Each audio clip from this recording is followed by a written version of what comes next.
I call Stuart Nash. Kia ora koutou, Mr Speaker. Thank you very much. It's with great pleasure that I do rise to speak in support of this, the Hawke's Bay Regional Planning Committee Bill. But before I do, Mr Speaker, I'd just like to acknowledge the distinguished tangata whenua represented on the committee that this bill gives effect to. Kia ora, welcome.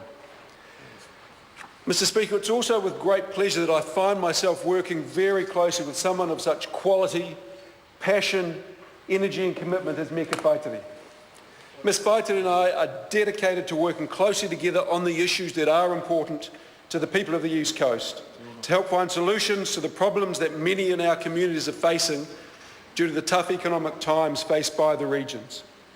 And while there are a number of issues, Mr Speaker, of absolute vital importance is the issue of sustainable economic development, of jobs for our people, of creating opportunities for our communities.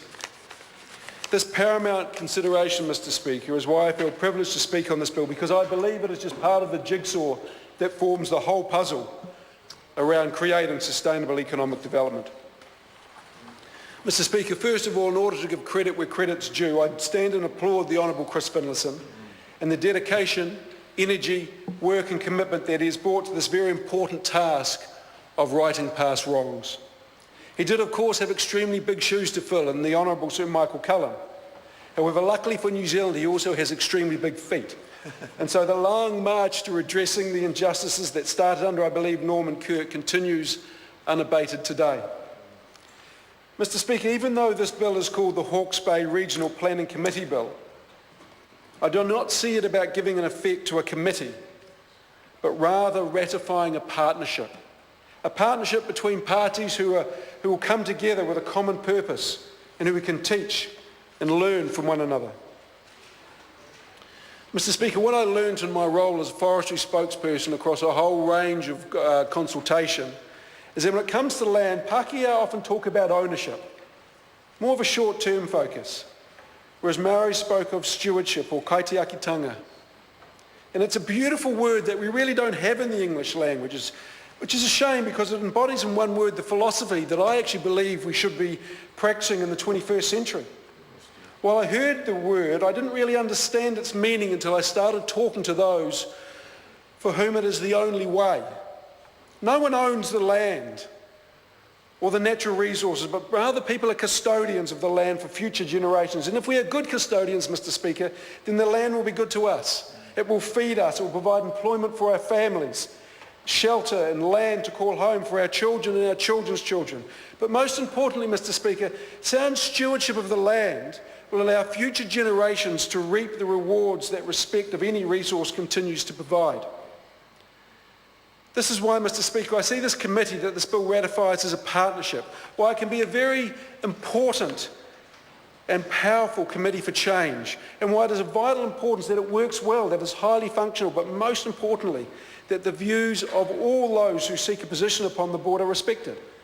This legislation, Mr Speaker, sets out the bones for this, but it is only words. Success will be defined by actions. So there are issues, Mr Speaker, around resource management like the dam, like fracking, like fish stocks, like water quality, for example, that this committee should work collaboratively on. Come up with solutions, but teach each other, learn from one another.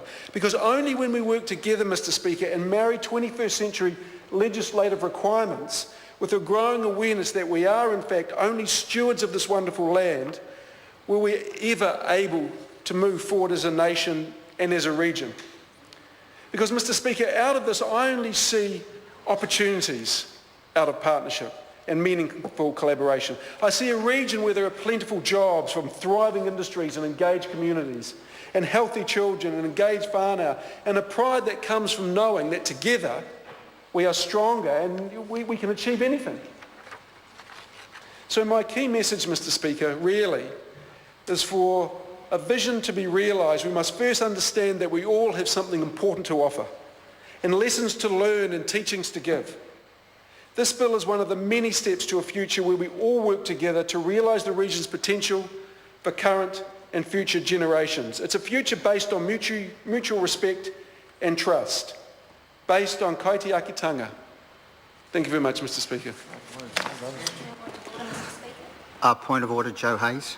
I seek leave for this debate on the Hawke's Bay Regional Planning Committee Bill to continue into the lunch adjournment if necessary.